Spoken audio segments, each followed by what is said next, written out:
All right, AJ, I'm typing the last of an email about about our announcement in the morning. Y'all join us on the morning show, and we've got an announcement in the morning. I think y'all are going to like about a big event coming up. Job on Jam, and we'll talk to y'all about it in the morning. AJ, you excited? I'm excited. It's Man, gonna I'm be fun. super excited about it. Yep. So details on how you can get tickets and the bands and all that being announced tomorrow as we continue to be live down here on the coast. It's going to be a big year, 2026. Leaving our little beauty shot up at the sailboat sitting out there. I've been watching them come and go all day, AJ. Maybe somebody will give me a boat ride. I thought about seeing if they let me just pull the show out there and do this. I thought we've never done the show from a boat. Have we ever done the show from a boat? I don't think so. No. Now, if you do that, I got to find a way to get out there and do it. I was like, if I could get power all the way out there and still get my signal to work, because the thing about with a satellite dish, you can't be going like this. You know, it's got to stay locked in. So anyway, just planning, just thinking. You don't ever know. I may be sitting on a boat before the week's over, trying to do what I can. Here we are, keeping up with the headlines and doing our thing this afternoon here on the show. Yes, we'll get back to this frenetic chase for the kidnapper or killer or whatever we're dealing with out in Tucson. That story's still dominating today. We got other stuff in the news as well. By the way, Crocker Moving Services bringing you the show this hour. Man, one of my favorite parts of telling their story is that 2-hour rate. Sometimes you just don't need a mover all day and a bunch of people in extra trucks. You're not doing that big a project. Or maybe you want to get all the little stuff. Y'all can carry the lamps and the photos and the skid mark underwear and your clothes. But somebody needs to get the furniture. Well, that's where Crocker comes in. They'll handle the heavy stuff. They know how to get it up and downstairs and around corners and do so quickly and efficiently and safely. Eric just runs a wonderful company. And trying to do it yourself nowadays, that's just old school. You're not 20 anymore. Your buddies don't want to do it for beer and pizza. They're busy. They don't want to let you borrow their truck. Just call Crocker and let them help. They'll get it in your house or out of your house or get you, if you do have a full-flegged move and you're taking your whole crew somewhere else, they'll help you with that too. They've got the staffing to do it, and they've got the scheduling to pull that off. It's CrockerMovingServices.com, CrockerMovingServices.com. All right, I want to start on the state side this hour, and this is something that's a little bit new to me. I've sort of been loosely following this, but I want to noodle through this bill that seems to be on a railroad track to get through the legislature, maybe even this week, this House Bill 392, which changes the Public Service Commission. One of our listeners called up and talked about it a few days ago, and I was a little bit behind the curve. I had heard the concept, but had not had a chance to dig into the bill. Now, I still have not, in all disclosure, read the actual bill. I don't know any nuances of what they're trying to sneak in. You can guarantee, though, this bill is not, on the face of it, the concept is it would change the Alabama Public Service Commission from an elected commission to an appointed commission appointed by the governor. Now, there's where it starts to become a rub. There's a lot going on with this that I think y'all all need to be aware of. First up, what is the PSC? Well, that's an elected body that was voters were given the opportunity to control that body. The concept is they would oversee our public utilities and make sure we're not just run over. Most of these public utilities are monopolies in their areas. In other words, if you're in the Birmingham Waterworks service area, you'd have no choice but to get your water from them unless you got a well, right? And they're just now, I think, starting to come under the auspices of some kind of state oversight. A lot of public utilities are not covered by them. And the one, of course, most infamously that is covered, particularly is Alabama Power and our electric utilities, some of our co-ops and all that. Now, there is a misconception that somehow the elected PSC controls our power rates in the state of Alabama. A long time ago, that real authority on the escalation of rates, and do we ever really see a de-escalation? That started coming from a legislative formula that was passed years ago where Alabama Power, they have to cap their revenues based on percentage, but they get to raise rates under certain circumstances when their costs go up.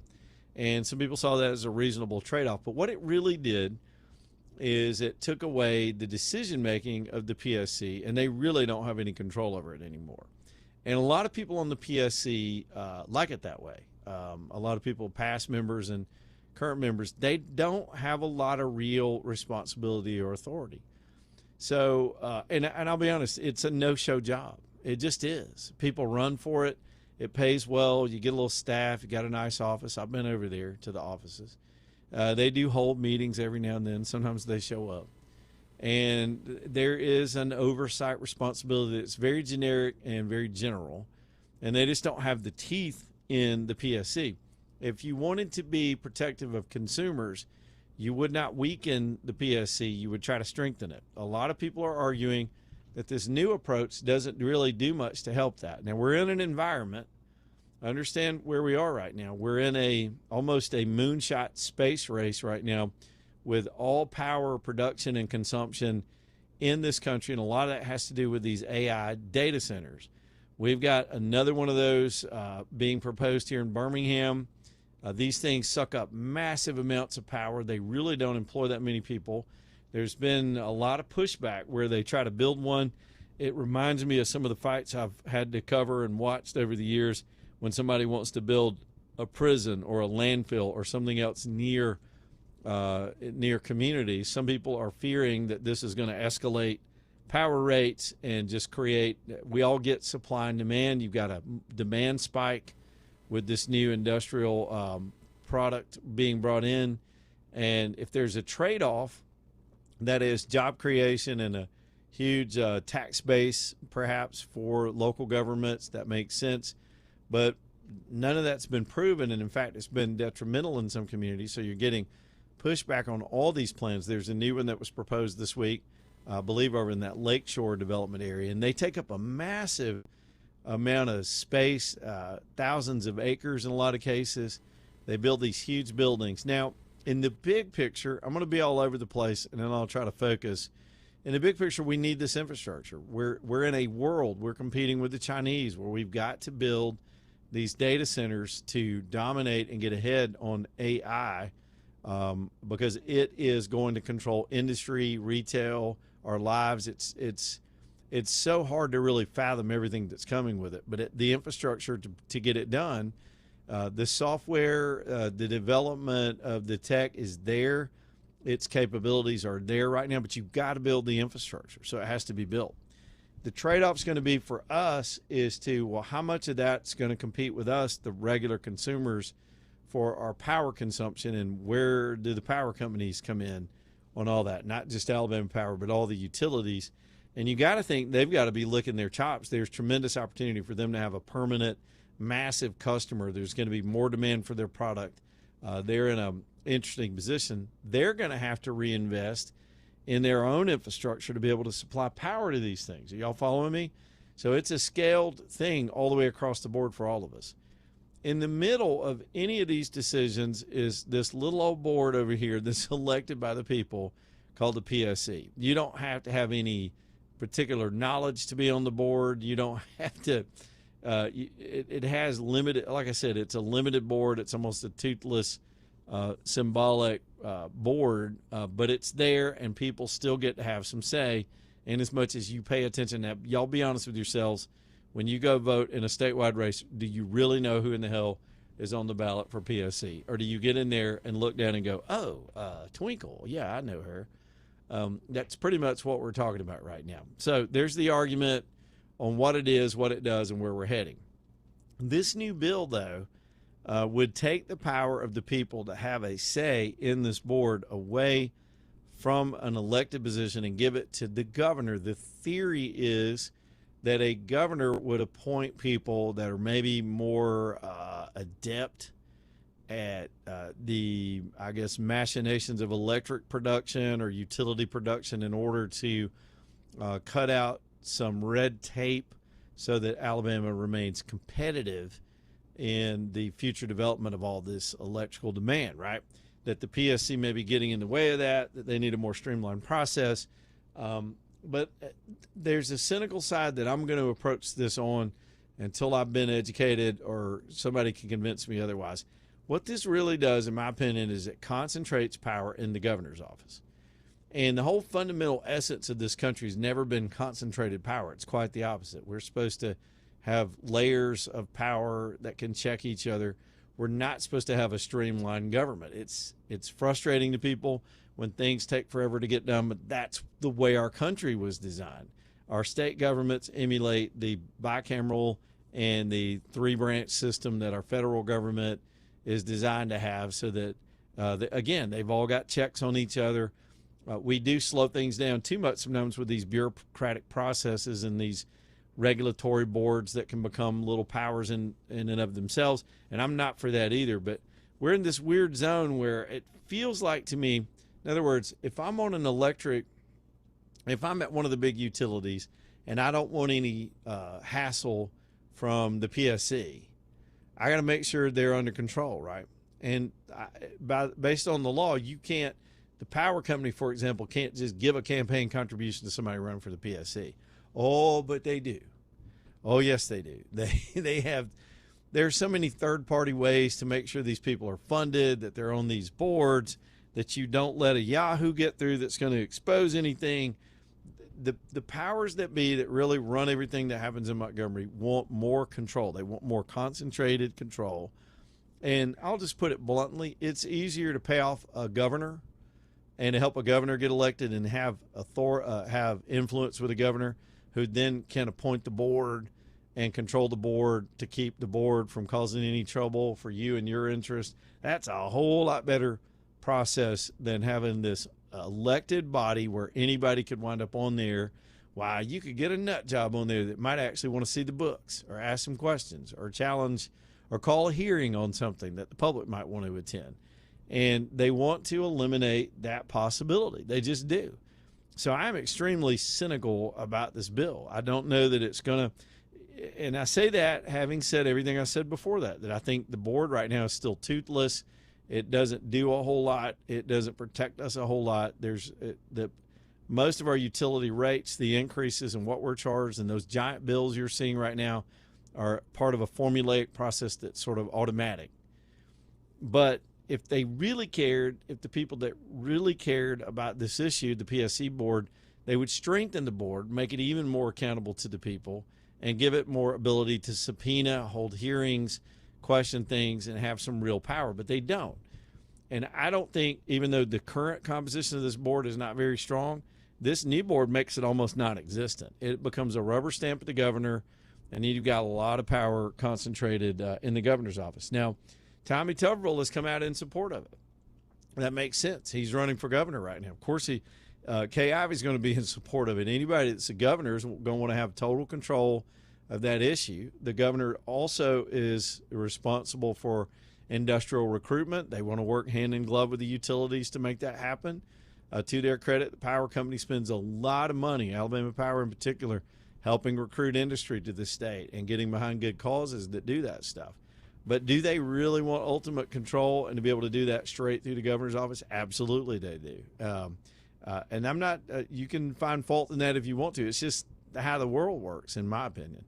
So, but I'm cynical about this, and I'm cynical of the Republicans that are sponsoring it only because I've not heard a compelling argument of how this would make anything better with that body. I don't understand what's happening with this issue where you take, anytime you come at an issue and you want to take away the right of people to have any say whatsoever, as limited as that say may be and as unqualified as some of these members may be from time to time, it's going to rub people the wrong way. It's going to be a tougher hurdle. Now, I live in the real world, and I believe they've already got this rigged. I know that some very powerful interests have probably already made sure that they've done their head count.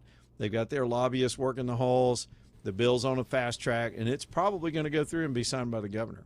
I don't know that there's much that can be done to stop it, but I remain really, let me just be delicate. I'm jaundiced about this whole process and where they're going with this.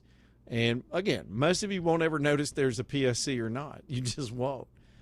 But we're in these weird times where they're concentrating power down there in ways where you will have, by definition, you will absolutely have less control over these matters once this gets folded underneath whoever the governor is for years to come.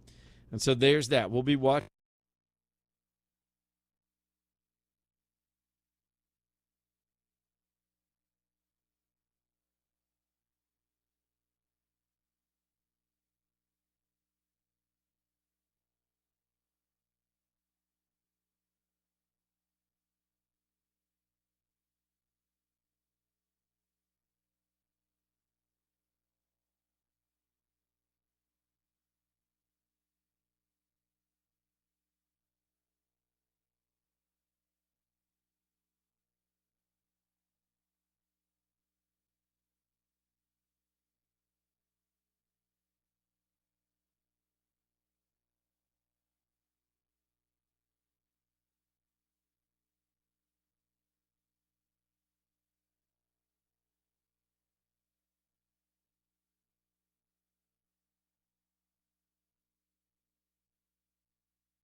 All right, y'all, let's get back at it.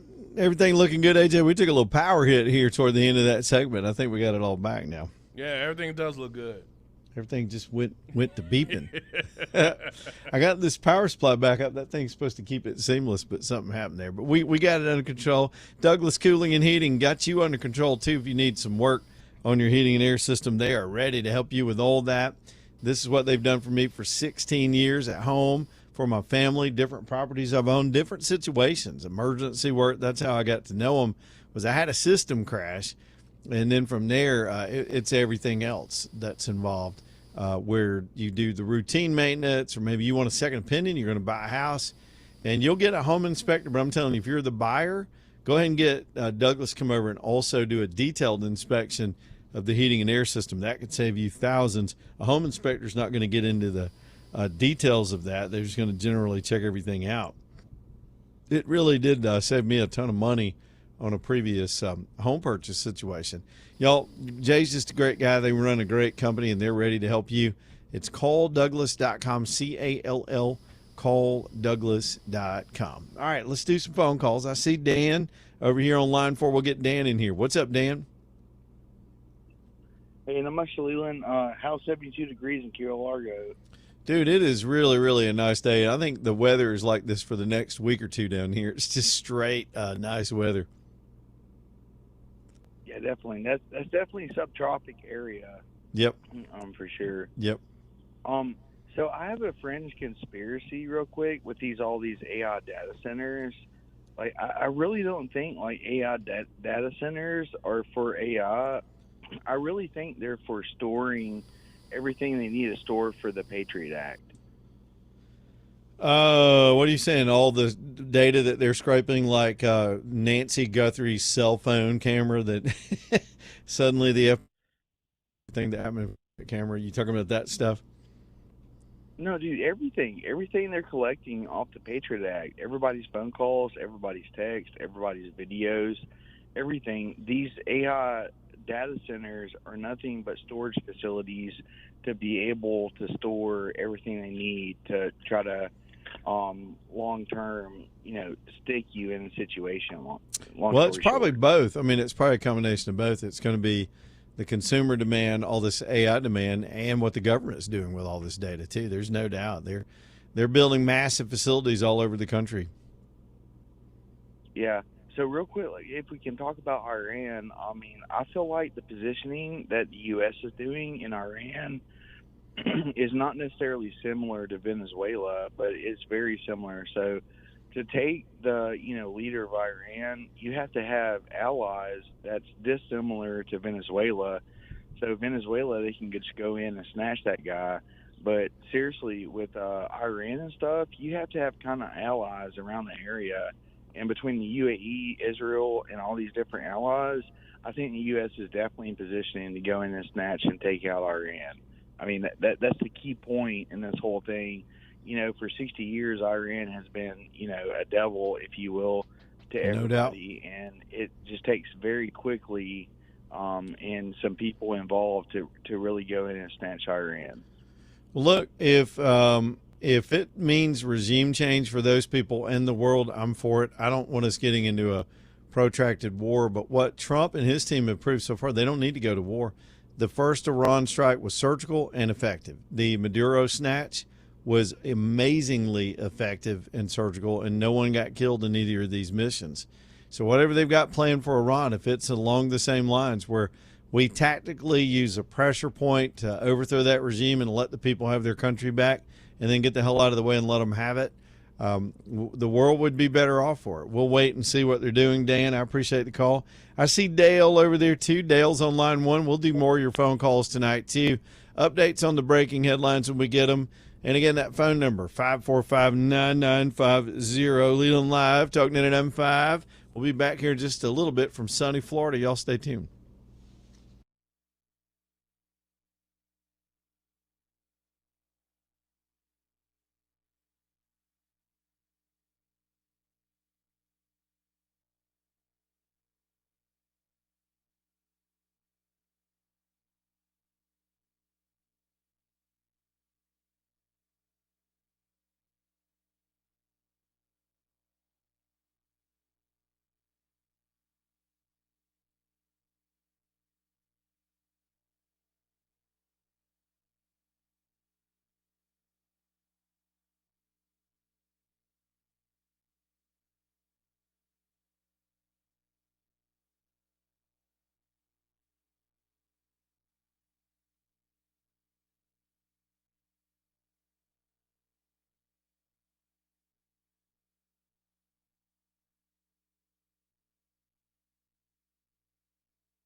All right, y'all, 4:35. We are getting on down the road this afternoon. Distinctive Pools next up here on the show. Y'all reach out and let Gary Levac and his team come over to your house. I call it drawing in the dirt. Y'all get out there and look at your layout and see what fits. Man, that design needs to be right. It needs to look like it belongs on your home. And as we talk about a lot when we talk about Distinctive, a lot of people are scaling down the size and the cost of the pool itself and then adding other hardscape features like outdoor kitchens and living rooms and fireplaces and just making it one livable space. You can use it all year. It ties in with your home better. And Gary and his team are both hardscape and pool experts. I mean, he's been doing it 40 plus years and he's seen it all, and they've got all the latest technology, financing from some companies that come alongside to help you make this project a reality. This is a perfect time of the year to start digging and get that pool project ready for when it really does sure enough get warm. It's distinctivepools.com. You just will not beat their expertise, and all you got to do is go to their website, and you will absolutely see the beauty of what they build, some of their projects, and get them to come over and start dreaming with you, make it a reality. Most people will think about this for years. Let's just get it done with distinctivepools.com. Gary Levac and that whole team over there, distinctivepools.com. All right, we'll chase some Nancy Guthrie chase, kidnap, murder. What happened? We don't know. Every time you think you got a grip on the story, something new happens. Updates on that in a little bit. There's been a little bit of activity this afternoon that is very sus, as the kids say nowadays. But first, let's go to line one and Dale over here on a cell phone. What's up, Dale? How you doing, man? Hey, thank you. I'm doing well. Thank you for taking my call, and I appreciate the work you do as always. I didn't know what your knowledge was on the bill that's trying to be pushed through to cause game wardens to have the probable cause and get a warrant to investigate game cases. Now, obviously, on an opening day of dove season, if I'm behind a lock gate on a baited field, it sounds pretty good. But for them now, especially turkey season, where you can just pull off on the side of the road and start poaching on people's property, and they have to get the landowner, then they have to get a judge to sign off on a warrant to investigate that or to make an arrest, is going to be very problematic. So I didn't understand why that's being pushed, who's pushing it, and I didn't know what your knowledge was of that. Well, my knowledge is zero about the current bill and what it does, and I'll ask you to give me some time to look into it. From there, we can probably figure out who's pushing it and for why. I can understand some concerns people have of too much access by some of these authorities. Every other police agency in the country, pretty much, if it's an American and these are state laws, they have a warrant process. They have to have probable cause. You have property rights. But the game warden mission is a little different. You're right. It's hard to catch somebody in the act if you got to go spend days going through a process. But police do it all the time, and that can be made functional. But I'll have to see if this is striking a balance or if it's just some kind of handcuffing of the game warden agency itself. I have no idea. We really don't seem to have a lot of abuses. I'm a criminal defense attorney, and obviously, the more cases they make, you say, the more business I get. That's kind of being cynical, yeah. But I don't see a lot of abuses, especially in Jefferson County. They seem to be pretty fair on the way they do stuff, but it's going to be very problematic to try for somebody to have to get a warrant to investigate somebody who is poaching at that spot. But I didn't know if you could look into that and see what the basis was. If it's because some senator's son got a ticket with too many ducks, or what. That's usually it. That's usually it. Some lobbyists had their spouse get pinched, and they're mad at the game wardens. We actually had that happen on Smith Lake one time. They were somebody was mad about the Marine Police one time. But anyway, I'll dig into it. It's kind of new to me, and that happens sometimes in a legislative session. I'll tell you this, and this is I've seen this firsthand. You do not want to piss off the hunters. I was down there one time when there were some bird dog hunting legislation going to change the way you could hunt with deer dogs.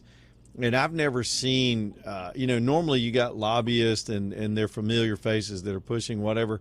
That whole place was crowded with people for days, and they got really fired up over that issue. So the politics of hunting in this state can be pretty intense. I was president of the Dog Hunter Association for several years, and what we wanted on the Dog Hunter Association, especially when Corky was down there, we wanted one, we wanted to limit the height of the size of the dogs, and we wanted people to have tracking collars on their dogs so you can keep up with them. We wanted them to be whistle broke, where you can stop trained dogs with a whistle or a car horn or a shot collar. Exactly. The State Conservation Department, they fought us on that because they wanted to ban it. And we wanted it controlled. So that turned into a theos. Then they wanted, you got to be 100 yards off the road. That was a lot of things that went down behind the scenes in that. But the State Conservation Department wanted it banned. They did not want to cooperate in us trying to have good enforcement or good rules to go by, because we understand people turning dogs loose on other people's property was problematic. It shouldn't happen. They should go to jail. But you can control your dogs. You can keep up with your dogs. We hunt with them now. You've got collars. I've got screens in my truck. You see your dogs running 3D screens. You see them running by telephone poles. Oh, yeah. You can taunt them on a thing, and they immediately stop. They'll come back. So there was no excuse in that getting out of hand and having hunters fighting hunters. But the reason I pull it up is just, and you obviously know the issue better than me, but when I just remember being a casual observer walking the halls and seeing the heat that was brought. I think this has that capability, depending on how they play this with this bill, if it stirs up the hunting community for sure. All right. Hey, I appreciate your time. Thank you for educating us, and if you could find us some information on that, sir, I'd really appreciate it. All right, Dale, I really will. It's a fascinating subject. Just by way of context, they usually don't get into anything that's going to cause heat on them in an election year, so I'm surprised that this bill would do something that would draw a crowd down to Montgomery right now, but I'll keep up with it, and I have to plead ignorance on the details of it. Don is in Chelsea. Let's keep going with the phones. Y'all are lighting it up today. I love it. Don, what you got tonight? Hey, Leland, you're about the same age as me. This whole situation with the kidnapping hasn't gotten that much drama and intrigue since Who Shot JR on Dallas. It seems like it, doesn't it? Anytime you get a good mystery going, you're just going to keep interest. And then, of course, anytime people feel like they know Savannah Guthrie, there becomes a personal tie to it. The media themselves, I mean, it's kind of one of their own. They overcover things that affect them. So, yeah, it's just become that kind of monster for 2 straight weeks. I don't know, man. Something just doesn't pass the smell test, man. Oh, yeah. I mean, why'd he come in the front door? Why not the back door? Yeah, we're not even sure how they came in. What we saw yesterday wasn't an entry. That video they released yesterday was just an approach. So we don't know what happened before or after that. So, yeah, there's a lot that we don't know. There may be a lot that the feds don't know, too. Well, all right, Don. I hope they shake it out sooner or later, buddy. I do too. I'm ready to quit talking about it. I'm gonna be honest with you. As much as I was fascinated at first, I'm more frustrated now. And after that goose chase last night and what we've seen today, they're apparently, and then the media are so micro watching everything that happens around those houses. I just saw a report on the front of my screen that 2 men approached Annie Guthrie's house. That's all they said. They didn't say they were feds, cops. They could have been selling Avon. I don't know. They could have been Mormons. I don't know. But they approached the house, so they reported that. Apparently, the cops, since the video released last night, 4,000 tips have come in. The sad thing is we don't know if she's alive or dead, and I guess that adds to the mystery and the voyeuristic thing that has become this case. But there's that. All right, let's go to Barry, line 4. Barry, what's going on with you? Hey, Leland, how you doing? Hey, Barry, what's going on, man?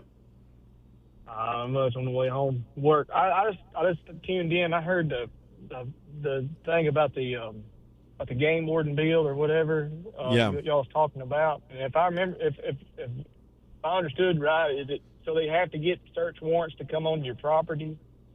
Well, there's a bill. My understanding is there's a bill that's been proposed to, I guess, increase the requirements for the game wardens when they enter a private property. And I don't know anything about the bill, so I'm a little ignorant of it. I think it's a good thing if that's how it goes, because I know of one instance, a neighbor of mine was deer hunting on his own property, and somebody shot on the other side of the creek or whatever, and next thing he knows, he hears a knock on his shooting house door, and it's a game warden asking if it was him that shot. and wanting to see his papers and stuff. And Yep. I was just kind of hearing that rubbed me the wrong way. If you own your own property, he messed up at Feathers Hunt. You know what I mean? Yeah. Well, I think the previous caller's concern, and I can see all this, say you got your own property, but you got a poaching problem, and these people just keep getting on your property and hunting without your permission. Now you need the game warden to sort that out, not you, the property owner.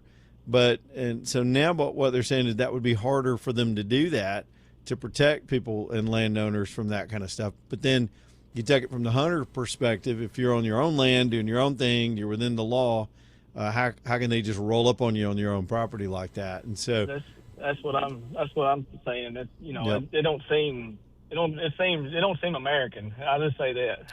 All right. Well, look, I'm going to have to dig into the bill and try to understand the impetus of it, what it says, what it means, who brought it, why did they bring it, was there an incident, all that stuff we need to know. And I am just dumb about it right now. I don't know anything about this bill. All right. Well, take care.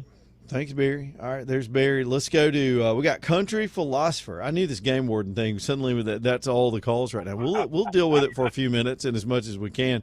What you got, CP?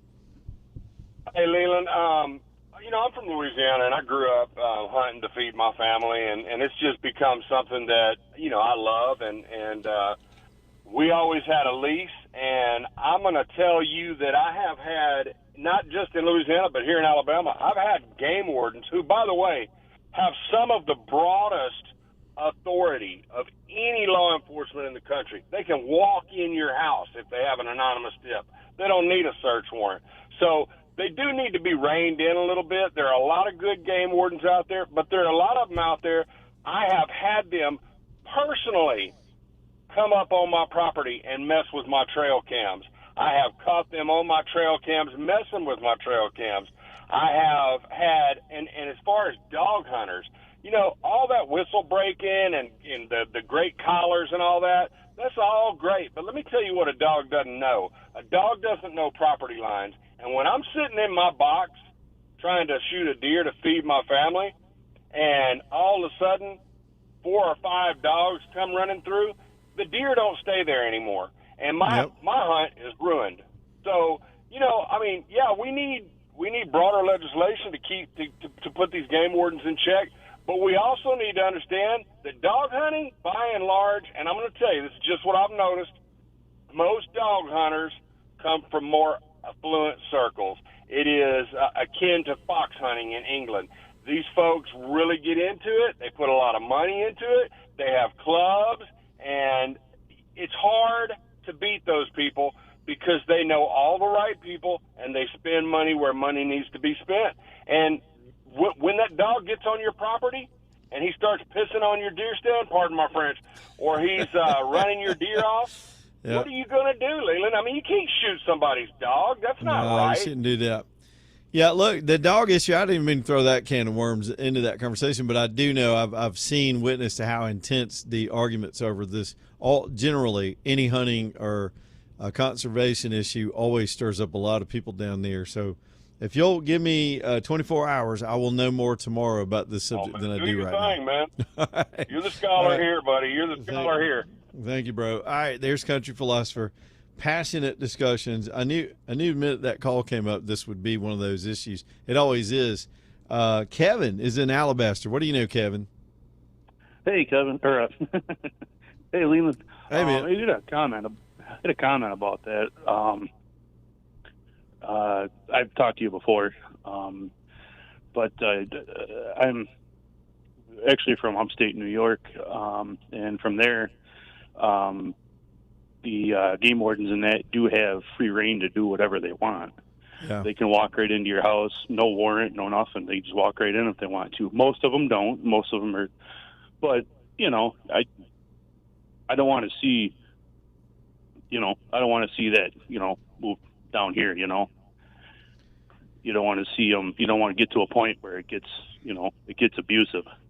Yeah, and considering how many hunters we have and what the game wardens are up against, I don't hear of a whole lot of incidents. Maybe there are, and there have been, but a lot of these guys are super professional, and they know they use common sense, which is what we're requiring them to do. But the caller that got this going had a question that I'm curious about. Why this now? Why suddenly an effort to put further requirements on these guys before they can enter a property? And I know the constitutional side of that is something I'm sympathetic to. I don't want anyone to be able to run onto your property and do anything, not Don Lemon or a game warden. I mean, you should be able to be safe at your church and on your own property. But they have a unique job in the way we manage conservation here in the state, and we've always been able to, for the most part, strike that balance. But yeah, man, Kevin, I appreciate it, buddy. Yes, sir. All right, there's Kevin checking in with us tonight. Man, who knew that would come up on the show? All right, Trump's up live right now. He's announcing a boost for the coal industry, a subject which is would be interesting for us here too. I'll keep an eye on that. I'm not saying we're going to go through it to it and hang in there too long with it. But we'll keep an eye on it. It could be good news. He's got a bunch of coal miners in their uniforms and hats right there in the White House. How about that? We'll look at that. He is all about energy. He's all about production and industry, and we've talked a little bit about that on the show already today. In addition, one other note before I go to this break. I saw a story today that I didn't get to dig all the way into, but we're now setting records for our copper reserves. Remember the other day they created this mineral vault. These guys are looking way down the road at our competitiveness, and now we're starting to store copper, which became very rare for a while, and it drove the price up. That's pretty smart long-range thinking. Just letting you know about that as we roll through the night, too, and get on with the headlines and your phone calls. And I still welcome whatever you want to call about, 545-9950, as we show you a little beauty shot of the boats with the sun starting to go down here, a little bit of clouds drifting in tonight. My man John and Reggie, all those guys over at Hueytown Pawn, they are ready to take care of you all the way through President's Day. They've got tremendous sales going on. Reggie just hit me with a list earlier today. I was out trying to get my walk-in. I looked down, said Reggie had sent me something, and I looked down, and it's this long list. Let me see if I can listen to these deals that they've got going on. They've got some leather Lazy Boy recliners that are going to be 20% off through President's Day. Normally these would be $999, for example. They're going to have them on sale for $799. Go snag one, go snag two, gets you a matching set. They've got the Stressless brand of chairs. They've knocked 10% off those. I've never seen them put Stressless on sale. So I've been generally telling you they're going to have sales for President's Day. Here's some specifics. Row swivel chairs are 10% off. You can save $800 off Stearns & Foster adjustable mattresses. Wouldn't be a President's Day if you didn't have a mattress sale. Up to $500 off Tempur-Pedic. I've got a Tempur-Pedic and a Stearns & Foster. Those are incredible mattresses. And the Buy More, Save More event continues. It's their President's Day, get more, save more. In other words, the more you buy, the more the discounts. And there's a list of stuff on a flyer that they have. And as we go through the show the next few days, I'll be giving you some of these examples. Best thing to do is get in the car, get in the truck, go to exit 280 off I-65 near Kimberly. Get off the exit. You'll be right there, no traffic, and you're going to meet some of the finest people in the furniture industry. You're going to look at an acre of beautiful selection of quality stuff under one roof, and then you're going to be able to browse around and look at incredible sales to boot. It's Lonnie's Furniture Company off exit 280 in Kimberly. The President's Day sale now through President's Day. Back here in just a minute.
All right, y'all get back in here and let's head toward the top of the hour. AJ just caught me saying Lonnie's Furniture and Hueytown Pawn at the same time.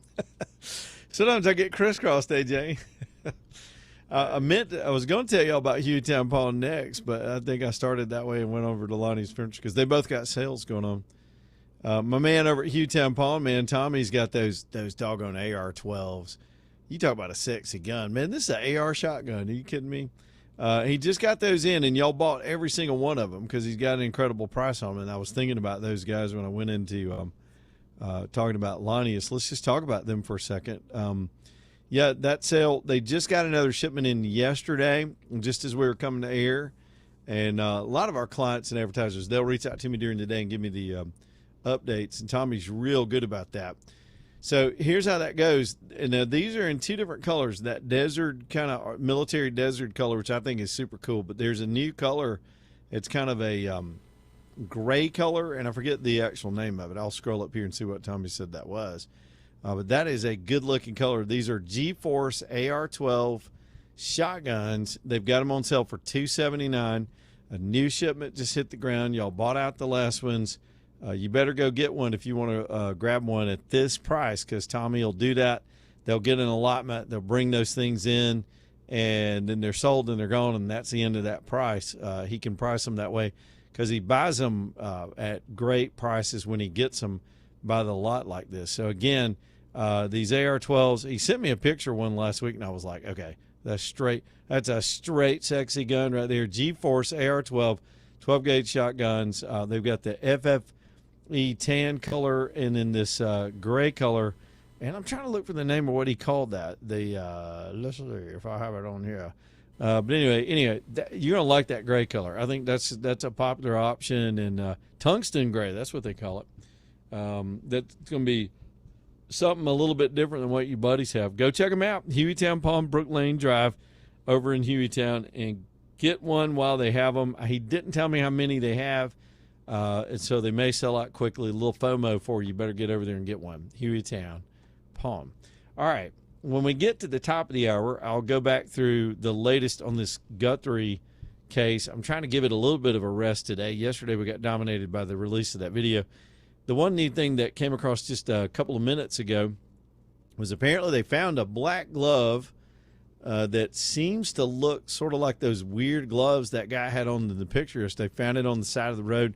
There were reports earlier that someone had found a ski mask.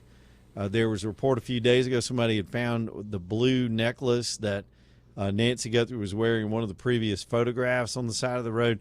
I don't know if they just went along tossing out their cover heading in whatever direction they were heading in. Now, this glove could be anything. Have y'all ever stopped on the side of the road like to change a tire or to take a leak and just looked at all the garbage that people throw out? It's disgusting. I mean, you'll look down there and there's car parts and Coke bottles and a human head, like a clown shoe. I saw, AJ, I'm not kidding, off Lakeshore one day I had to pull over, something fell off my truck near Lakeshore on 65. There were condoms. Mm-hmm. I looked down and said, is that what I think that is? So I don't know what this is. We'll talk about it at the top of the hour. Back here in a minute. Y'all stay tuned.